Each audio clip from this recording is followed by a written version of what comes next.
that area yet while we have these search and rescue operations going on. And they are performing grid search patterns through the affected area where we believe the bodies may be in that area. Flight restrictions remain in place from Obie Road to Burmack Road, 30th Avenue to Highway 50. Hutchinson and Newport airports remain open. Firefighting aircraft will be working in the next few days in the airspace. Basically, I think I just heard before we came down here, the Black Hawk helicopters are going to be here within 30 minutes to start operations here and help the crews on the ground. The air restrictions include personal drones, and so we're asking the public to please keep their drones away from that area while we're flying in that airspace. A burn ban is also in effect for Reno County for the next several days. And it looks like, I heard again this morning here, it looks like by midweek again we could be in some increased fire danger again. I have not seen the numbers yet, but it's definitely that time of the year, and it looks like this week things could happen again here. Cattle pens and water have been set up at the Gray residence, 8115 East 4th, for anyone that needs to use them. So we are looking there too, as crews are out there looking for cattle that are running around loose and stuff like that to get them back to their owners and get them secured. For those wishing to assist, donations of water, Gatorade, snacks are being collected outside the command and trading post at 3201 East 4th. We really don't need any food or anything like that for the firefighters. That's being taken care of. And monetary donations for those affected can be made by calling 211. Again, the number is 211, or mailed to the United Way office at 924 North Main Street in Hutchinson. Or you can go online at the United Way of Reno County website to make that donation. And that's really all the information I have that's been updated since last night. Again, we continue to make progress and doing burnout operations and hitting these smoldering hotspots. This fire is going to take several days to get it contained and get it under control. I can't even give you a percentage on what is contained right now because we're not even remotely close to being contained. And so as we continue to work, we'll provide further updates on this fire. We do have crews from all over the state of Kansas in here, along with all our local mutual aid partners too. And for that, I'll take any questions, or these guys will help me answer some of the questions you may have. You talked about the two possibly missing subjects. Is there a particular area that you are searching for them? We are searching the area just north of 4th Avenue. I believe it's Victoria Road to, help me guys here. Victory Road, just south of 4th Street. Just what? South of 4th Street. South of 4th Street? Correct. Okay. It's in that general vicinity. We do have some areas identified by the family where they possibly should have. That's where we're starting at, and we'll just move out. When you talk about a search like that, talk about the process. When you said grid search, talk about the process and the technique that you guys go through to do that. Yeah, Hutchinson Fire Department is part of Kansas Task Force 5. And so it's a special group of different departments representing Wichita, Sedgwick County, Newton's part of that, us, I think Great Bend is part of that, and there might be one or two Winfield that make up this training group that they're specialized in a lot of different aspects. They were down at the Greensburg tornado years back and stuff like that. But they actually have the equipment to make sure that we don't miss 1 inch of area. And they'll grid it out systematically using GPS coordinates and stuff, and they'll walk them grid lines and making sure every inch of that grid is covered, compared to just randomly walking 20 feet apart from each other. And so it's a very systematic thing, and that's what we believe we wanted, to make sure we are 100% covered when we do this, and so we're not duplicating services. So that's why we asked for the search and rescue component out of Kansas Task Force 5. Winds out of the northeast, creating any new problems? That's now 4 different directions since the fire started. Yeah, it always is. We're checking the edges. That's why we have 5 different task force working. A task force is 5 units plus a supervisor, so that's 25 vehicles in itself, all of their fire trucks. Along with the Kansas Task Force 5, there's probably 40 plus fire vehicles working on the fire ground as we talk right now. At this point, I know it's probably still too early to figure, but do you guys have pinned down a possible cause of the fire before it started yet? Yes, we have. We're getting closer to making that determination, but it's still under investigation. All right. As far as the two individuals, are they related? Are they married? No, they are not related. I know that Harvey County was under a burn ban earlier this weekend. Was that in place in Reno County? There's no burn ban in place in Reno County until today. Okay. Is there any update on injuries, anybody hospitalized, out of hospital, anything like that? We did have, we did learn this morning from the hospital that 2 people did seek medical treatment for burns at Hutchinson Medical Center. Go ahead. 98% of the fire actually occurred in Reno County. About 2% of it actually, was what I've been told, has made it into Harvey County. And no deaths?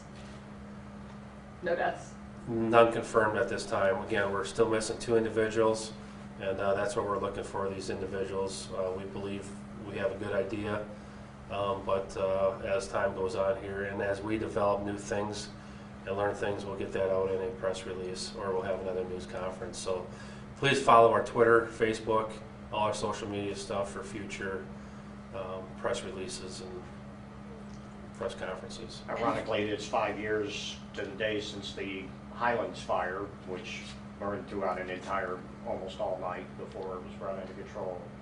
And so many things have changed for the fire department since then that you implemented.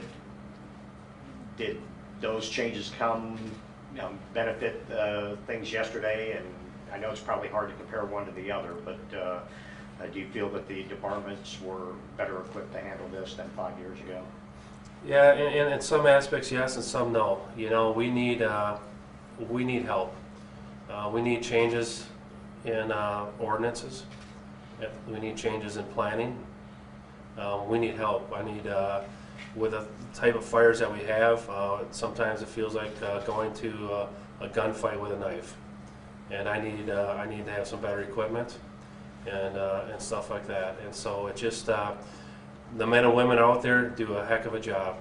And it's a team approach from the Sheriff's Department to Emergency Management to all our mutual aid partners to Department of Public Works. I think I said it at the last fire.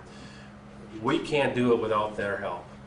And they're just as much as a key part of this whole process. When we give an evacuation order, the sheriff has his deputies going house to house ahead of us, clearing the way to get these people out of the house, so we can stay focused on the firefight and stuff like that. If we had to try to do both, you know, it's a great testimony to what we have going on in Reno County, the teamwork and the networking that we have, and everybody working together, standing shoulder to shoulder. And you and I talked about this 2 weeks ago, referring not just changes in equipment, but maybe changes in policy because of the number of brush piles and the situation from 2-3 weeks ago with the fire by Prairie Dunes.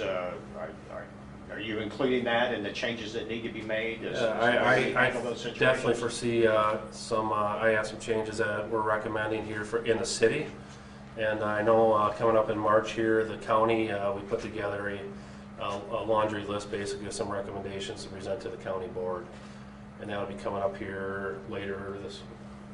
March 22nd, there will be a study session with the commission.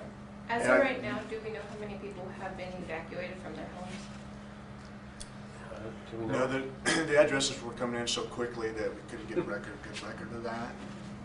So the number of addresses out there, we don't know exactly. And then for those who have been evacuated, is there a specific location where they're going, or is it more so hotels and motels? So we opened up the Salvation Army last night for a reception center. And at that reception center, we would put them in contact with the Red Cross.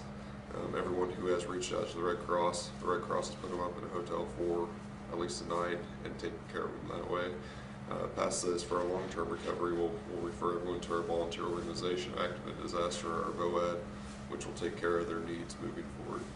And then as of right now, I know you already mentioned it, but could you repeat it one more time where people can go and get the help they need, donations and all that? If people want to donate, Yeah, or if let's say for example, if someone's house got burned down and they need help, so water, food, etc. So right now we're pushing everyone to United Way. Any monetary donations can send directly to United Way, where they can call 211. anyone who needs immediate assistance, we get them in contact with the Red Cross, and the Red Cross will deal with those immediate needs. More of the long-term needs, the Red Cross will work with the VOAD and pass off the long-term needs to them. One question, I bring this up, Ron talked about the Highlands wildfire 5 years ago. This fire, much bigger than the Highlands one, actually. Correct. If you talk to all my firefighters that were at the Highlands one, this one was way worse than that one in 2017. You know, you said the fire, it's going to take multiple days to put this out. You know, precautions that people in the area should be taking, or any advice as this continues on. Yeah, you know, right now we're just seeing, I just talked to the sheriff earlier here this morning about, you know, people just being nosy, and the traffic has picked up immensely out that way already on a Sunday morning. We just ask people to help us. There's a ton of fire trucks and heavy equipment, bulldozers, front end loaders. Just help us to do our jobs, and that's by what you can do is just staying away right now. We'll try to get, you know, even the media here right now, we'll allow it down the road here, maybe tomorrow, maybe the next day. Whenever we get things taken care of here, we'll allow you in to get some great pictures of everything here, and help tell the story here. But as of right now here, it's just way too dangerous with having cars up and down the roads and civilians walking around taking pictures and stuff like that. You had one accident involving a vehicle yesterday. We did have one of our engine 4 City of Hutch unit did scrape its bumper, I guess, with another vehicle. And I have not heard all the details on that one yet, so I'm not sure what happened. Do we know how many roads are currently closed? Right now, from Beulah Road all the way to the county line on Avenue G and 4th Street, those are shut down. Basically, that 1 mile swath to the county line is going to be shut down because there's so many, like the chief said, there's so many operations going on in there. The enhanced traffic would just deter what we're trying to accomplish. We're still letting the local people into their homes that have homes yet too. I think that's important too.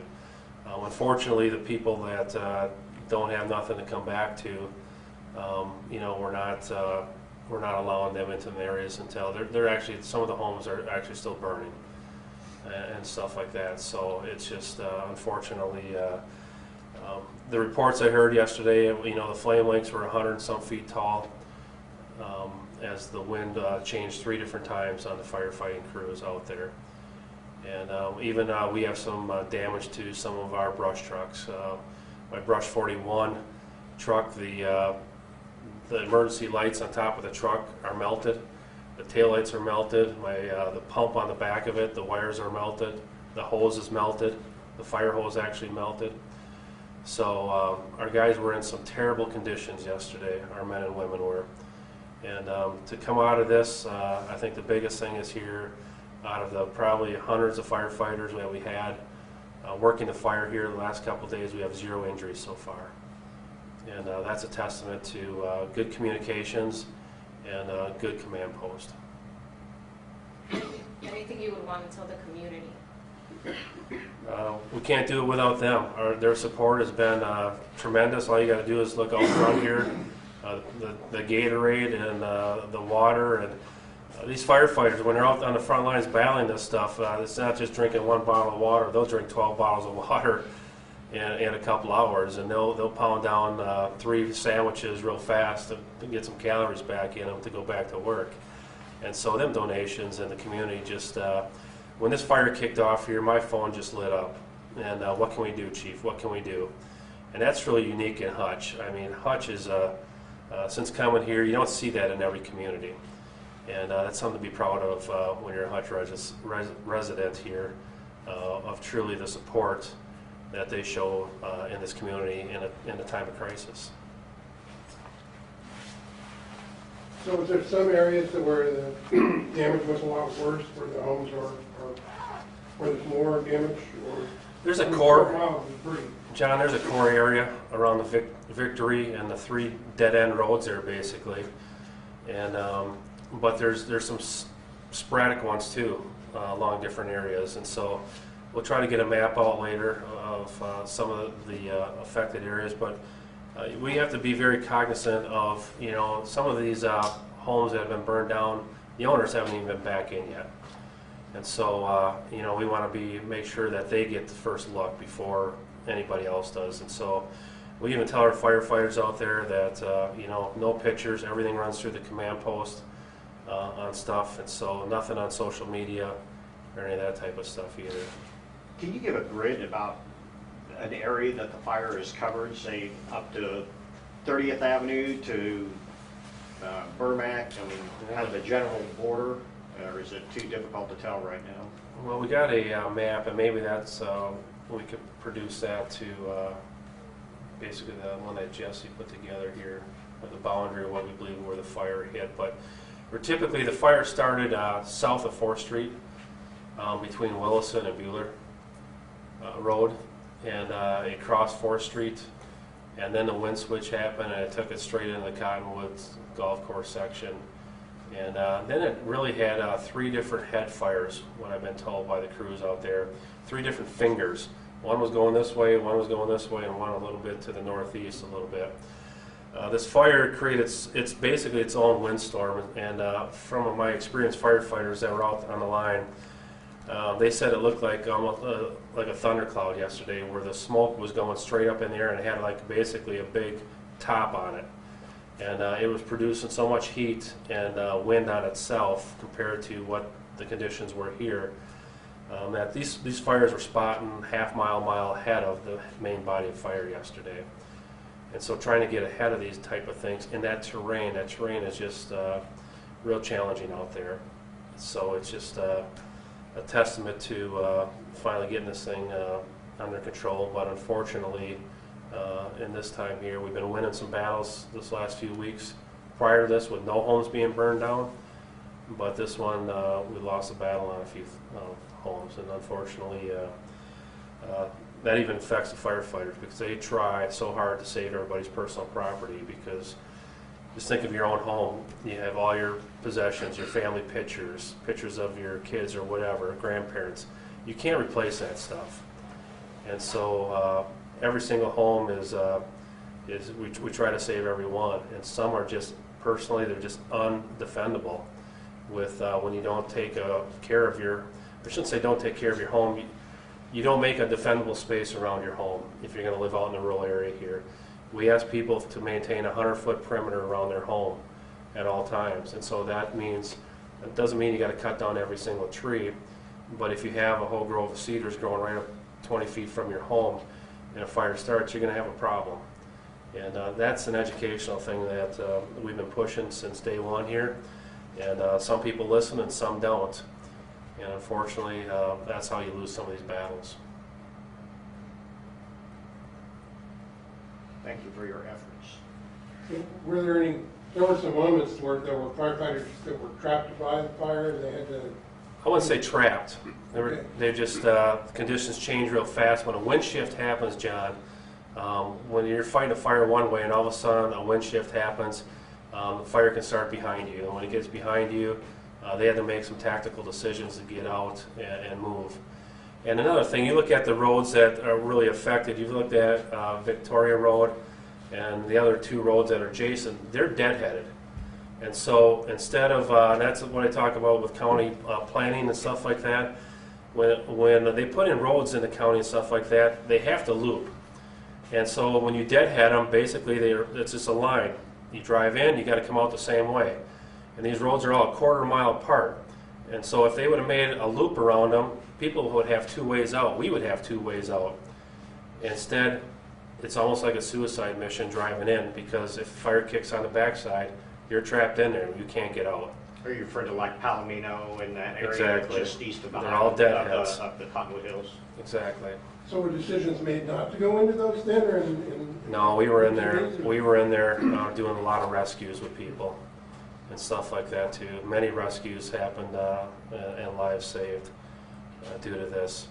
But there were when it becomes a time, there's actually for sure 2, maybe 3 cars on Victory Road that are totally burned up right in the middle of the road, where people abandoned their cars. They started on fire while they're driving them. Is it the vehicle stalled because of the smoke or something, or are they just... fires in the road? Yeah, I don't know. I haven't talked to the people personally. Reports that I have is that their cars were starting on fire, and they made alternative means to try to escape. With the house fire on that Palomino Trail Road, I know we talked about it a little bit in the briefing last night. Is there any update on the family that lived there? I don't remember if that got brought up last night or not, or if I'm just making that up. There's numerous homes there. I'm not sure which one you're talking about. There's numerous homes in that area that are damaged or destroyed. I couldn't tell you the exact location on one. I know somebody brought one up. I didn't know if that was the area where the people are missing, or is that a different area? Or am I just my backwards here? I don't recall that ever getting brought up last night in the press briefing.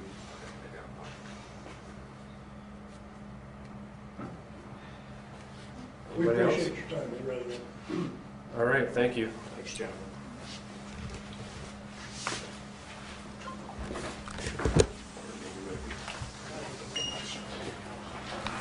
We're probably will. I'll let you know.